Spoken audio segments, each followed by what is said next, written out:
Auzubillahiminash-shaytanir-rajim. Bismillahir-rahmanir-rahim. Assalamualaikum. This is Musarat and you are watching 5 W's of English Literature. Students, how are you? I hope you all will be fine and enjoying great blessings of Allah Almighty. Students, आज के lecture में हम British literature में Alexander Pope की mock epic poem the rape of the lock के canto 4 को finish करेंगे और लाइन नंबर 141 से लेकर 176 की ट्रांसलेशन और एक्सप्लेनेशन करेंगे। प्रीवियस लेक्चर में हमने पढ़ा कि अम्ब्रियल स्प्लिन के केव से जो गिफ्ट्स लेकर आता है उनमें से जो वंडरस बैग होता है जिसमें एंगर और फ्यूरीज होती हैं, जब वो हैम्पटन कोर्ट में वापस आता है तो थलिस्ट्रिस और बेलिंडा के सर पर वो बैग जो है वो पोर कर देता है, जिससे उस बैग में जो एंगर और फ्यूरीज हैं वो बेलिंडा और थलिस्ट्रिस के सर पर इशू हो जाती हैं और वो दोनों गुस्से की हालत में आ जाती हैं।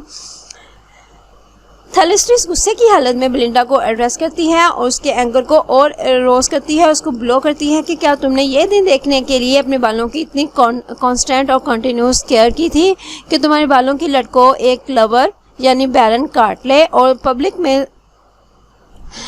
में एज अ ट्रॉफी के तौर पर रिप्रेजेंट करे। इसके बाद थलिस्ट्रिस अपने लवर सर प्लूम से रिक्वेस्ट करती है और डिमांड करती है कि वो बैरन से कहे कि वो बेलिंडा के बालों की लट को वापस कर दे।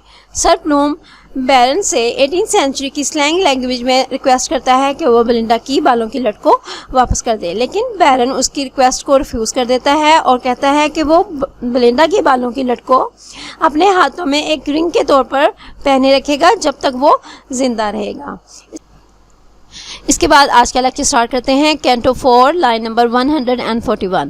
But Umbriel hateful gnome forbears not so, he breaks the vial whence the sorrows flow.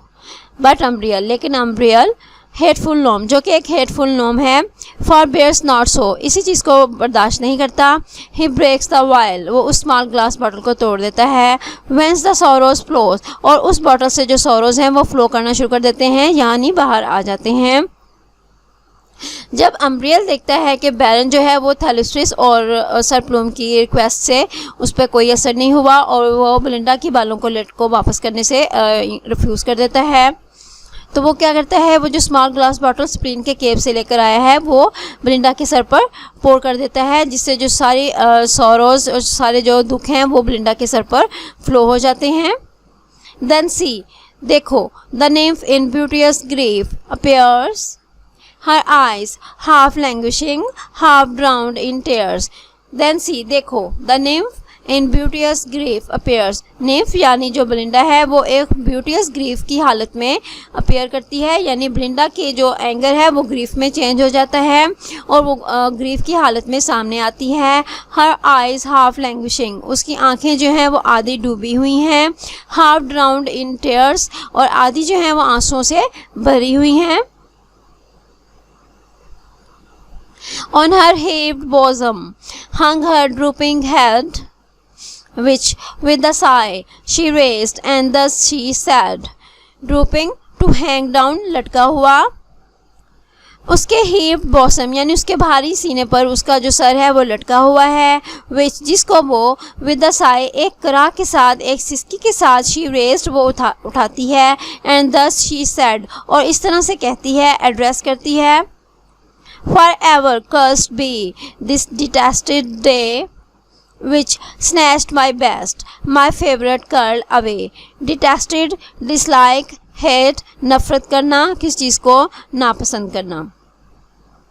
Belinda कहती है कि मैं इस डिटेस्टेड डे को, इस हेटफुल डे को हमेशा के लिए कर्स करती हूँ, which snatched my best my favourite curl away, जिसने मेरी बेहतरीन मेरी फेवरेट कर्ल को स्नैच कर लिया यानी मुझसे चुरा लिया है। Happy, 10 times happy had I been, if Hampton Court these I'd had never seen. Happy, 10 times happy had I been. Belinda कहती है कि मैं आज के दिन से 10 टाइम्स ज़्यादा खुश होती, 10 गुना ज़्यादा खुश होती, if Hampton Court these eyes had never seen, अगर मेरी इन आँखों ने हैम्पटन कोर्ट को ना देखा होता। जब अम्ब्रियल बेलिंडा के सर पर वो स्मॉल ग्लास बॉटल जो वो स्प्लिन के केव से लेकर आता है तो बेलिंडा के सर पर उसको पोर कर देता है। जब वो बॉटल उसके सर पर पोर करता है तो ब्रिंडा को अपनी मिस्टेक की रियलाइजेशन हो जाती है, उसको अपनी मिस्टेक का पता चल जाता है कि उसने क्या किया है, और वो एक सेल्फ पिटी और वीपी स्टेट में आ जाती है और कहती है कि अगर मैं आज के दिन हैम्पटन कोर्ट में ना आई होती और मेरी इन आँखों ने हैम्पटन कोर्ट को ना देखा होता तो मैं 10 गुना ज़्यादा खुश होती, यानी मेरी जो आज ये हालत है ये ऐसी ना हुई होती और मेरे बालों की लट ना काटी जाती। Yet am not I the first mistaken made by love of course to numerous ills betrayed। इसके बाद बेलिंडा कहती है yet am not I the first mistaken made, लेकिन मैं वो पहली गर्ल नहीं हूँ जिसके साथ मिस्टेक हुई है, यानी जिसने मिस्टेक की है।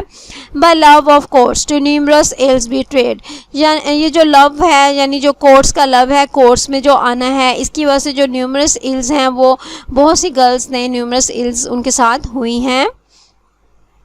Oh had I rather and admired remained in some lone isle or distant northern land, isle and island एक जजीरा। बेलिंडा कहती है कि ये अच्छा होता, ओ हैड अगर मैं रही होती, अनएडमायर्ड रिमेंड अगर मुझे इतना ज़्यादा एडमायर ना किया गया होता, मैं गुमनाम होती, मुझे किसी ने ना देखा होता।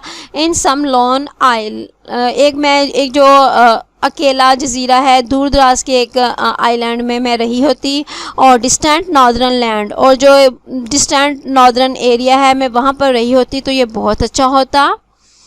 Where the gilt chariot never marks the way, where none learn ombre, none ever toast buhe।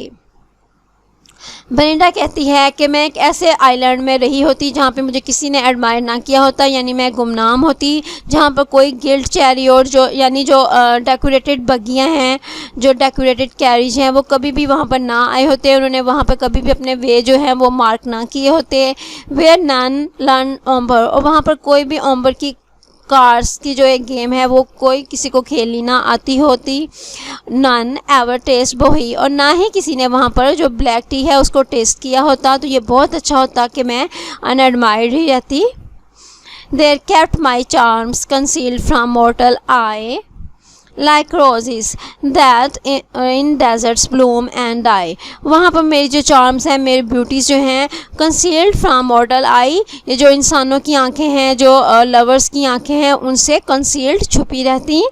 Like roses, उन गुलाब के फूलों की तरह, that in deserts bloom and die, जो कि डेजर्ट्स में खिलते हैं, ब्लूम खिलने को कहते हैं, एंड डाई और डेजर्ट्स में ही डाई कर जाते हैं, डेजर्ट्स में ही मुरझा जाते हैं। बेलिंडा कहती है काश अच्छा होता कि मैं एक ऐसे आइलैंड पर रहती जहाँ पर किसी को ओम्बर का पता ना होता और ना ही किसी ने बोही यानी ब्लैक टी को टेस्ट किया होता। अब बेलिंडा को अपनी मिस्टेक का पता चल गया है कि अगर वो हैम्पटन कोर्ट में ना आती तो उसके साथ ये जो अनहोनी हुई है ये ना हुई होती। Belinda being a social butterfly, Belinda was very fond to visit Hampton Courts and such places where people played cards game and take black tea. So Belinda feels that she had done a mistake, and she curses and bemoans today's day that she had visited Hampton Court.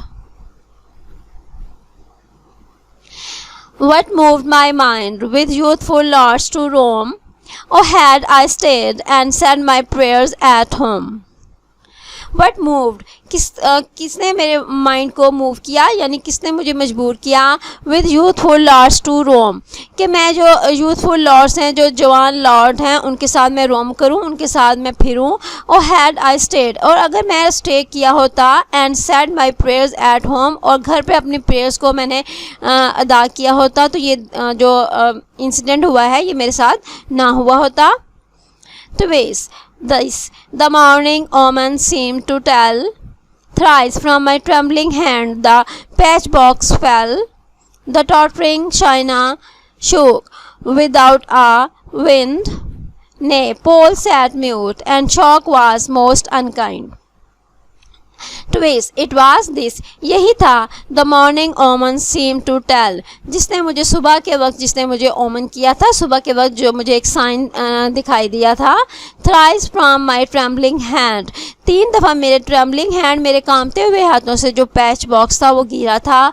The tottering China शोक without आ wind, और जो tottering China थी, जो एक shaking China jar था, वो wind के बगैर भी गिर गया था। ने पोल सैट म्यूट, और ना ही पोल यानी जो बेलिंडा का पैरट था, वो चुप बैठा था, वो म्यूट नहीं रहा था, वो बोलता रहा था। And shock was most unkind, और जो शॉक था बेलिंडा का पेट डॉग, वो भी बहुत ज़्यादा अनकाइंड था, यानी उसको भी फील हो रहा था कि आज के दिन कोई बात होनी है। बेलिंडा इसके बाद एक सीरीज़ को, ओमन्स की एक सीरीज़ को रिकॉल करती है और कहती है कि ये सारी बातें उसे मॉर्निंग के ड्रीम में बताई गई थी, उसे ये सब कुछ नज़र आया था, और उस दिन उसके साथ एक ऐसे वाक़यात हुए थे, उसे फील हो रहा था कि उसके साथ कुछ होने वाला है, लेकिन उसने इन वाक़यात को, इन इंसिडेंट्स को सीरियसली नहीं लिया। A sylph to warn me of the threats of fate, और एक सिल्फ जो थी उसने भी मुझे फेट के बारे में थ्रेट किया था और मुझे वार्न किया था कि आज के दिन कोई ना कोई बात होगी। In mystic visions now believe too late, और जो सिर्फ थी उसने मिस्टिक विजन्स की जो एक शेप में बेलिंडा को वार्न किया था, यानी उसने सुबह जो मॉर्निंग ड्रीम थे उसमें बेलिंडा को वार्न किया था। ये सिर्फ जो थी ये एरियल था जिसने बेलिंडा को वार्न किया था। नाउ बिलीव टू लेट, लेकिन बेलिंडा अब अफसोस करती है कि अब बहुत ज़्यादा देर हो चुकी है, अब बैरन ने उसके बालों की लट काट ली है। काश अगर उसने इन वाक़यात को सीरियस लिया होता तो उसके साथ ये इंसिडेंट ना हुआ होता। See the poor remnants of the slighted hair, my hands shall rend what even thy rapine spares। Belinda कहती है, सी देखो, पोर रेमनेंट्स, ये जो बाकी बच गए हैं, रिमाइंडर हैं, ऑफ दी स्लाइटेड हेयर, ये स्मॉल जो हेयर हैं, इनके जो बाकी हिस्से बच गए हैं, इनको देखो। My hands shall rend to tear कर दे, फाड़ देना, स्प्लिट जुदा कर देना। मेरे हैंड्स जो हैं इनको हाथ, इन जो बाल बच गए हैं, जो रिमाइंडर है, इनको को काट देंगे, इनको फाड़ देंगे। वट इवन दाई रैपिन स्पेयर्स, रैपन जो एक्ट हुआ है स्पॉइलेशन का, जो बैरन ने बालों की लट काटी है उसको, वो कह रही है कि बैरन तुमने जो मेरे बालों की लट काटी है इनको स्पॉइल किया है, ये जो बच गए हैं मेरे हाथ जो है इनको भी काट देंगे।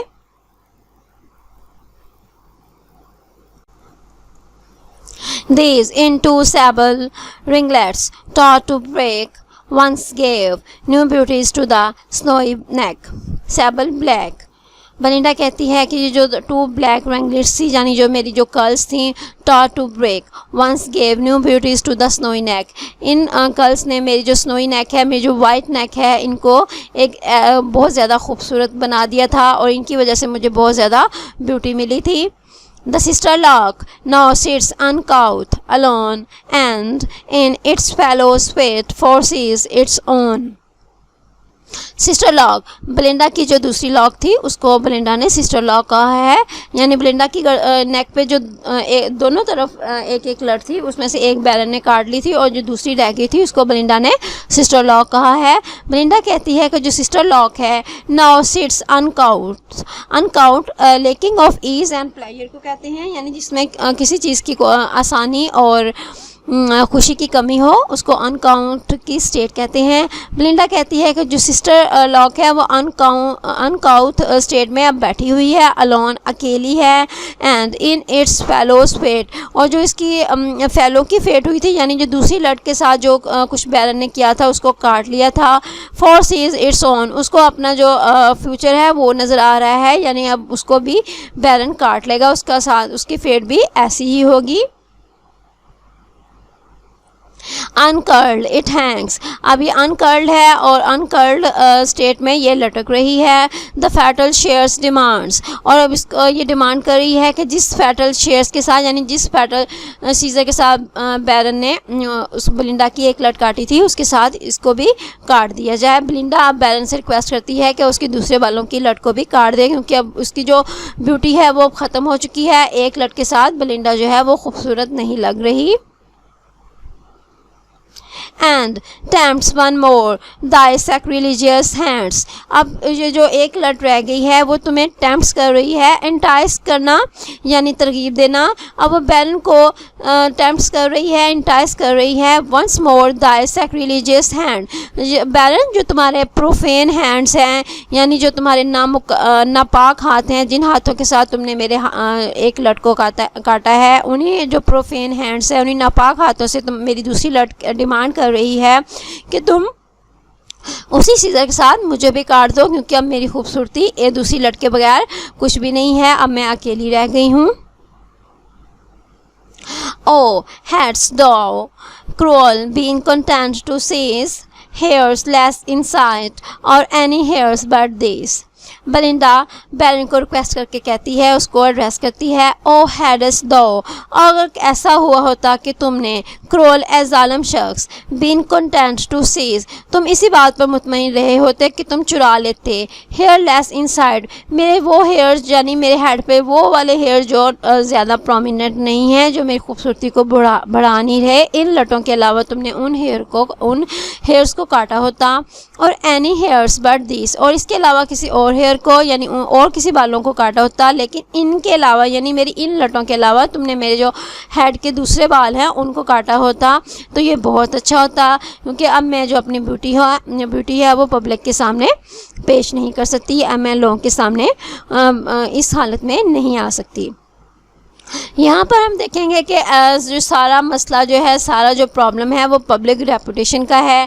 18th सेंचुरी में जो अरिस्टोक्रेटिक सोसाइटी थी वो पब्लिक के सामने मोर ब्यूटीफुल, मोर प्रोमिनेंट नज़र आना चाहती थी, और हमने प्रीवियस लेक्चर्स में भी देखा जब स्प्लिन के केव में वो अम्ब्रियल जाता है तो वो वहाँ पर इल नेचर को देखते हैं। इल नेचर जो थी वो उन वुमन की रिप्रेजेंटेशन थी, अलेक्जेंडर पोप ने उनको उन वीमन की रिप्रेजेंटेशन के तौर पर रिप्रेजेंट किया था जो कि ओल्ड एज हो जाती हैं, जो ब्यूटीफुली होती, और सोसाइटी जिनको सोशल आउटकास्ट के तौर पर अपनी सोसाइटी से अलग कर देती थी, सोशल आउटकास्ट कर देती थी। तो इसी तरह से बेलिंडा जो है वो फील कर रही है कि वो ज़्यादा ब्यूटीफुल नहीं रही है, वो पब्लिक के सामने नहीं आ सकती। सारा मसला जो है वो बेलिंडा का पब्लिक रेपुटेशन का है। यहाँ पर हम ये भी फील करेंगे, इससे हमें 18th सेंचुरी की जो उनकी जो फीलिंग्स हैं, उनका बिहेवियर है टूवर्ड्स पर्सनल अपीयरेंस, टूवर्ड्स उनकी एक्सटर्नल ब्यूटी की तरफ है, वो बहुत ज़्यादा एक हद से लिमिट क्रॉस कर गया है कि वो अपनी पब्लिक उनकी जो एक्सटर्नल ब्यूटी है उसको बहुत ज़्यादा इंपॉर्टेंस देते हैं, more than their honour. They would like to have an honour on their, have a stain on their honour than on their external beauty. वो अपने एक्सटर्नल ब्यूटी को अपने ऑनर से ज़्यादा अहमियत देते थे। स्टूडेंट्स, यहाँ पर आज का लेक्चर ख़त्म हुआ, और इसके साथ साथ हमने करंट अफेयर को भी कंप्लीट कर लिया है। अगर आपको आज का लेक्चर पसंद आया हो तो प्लीज़ मेरे चैनल को सब्सक्राइब करें, और please don't forget to hit the like button. Take care of your self, stay blessed, stay connected. अल्लाह हाफिज़।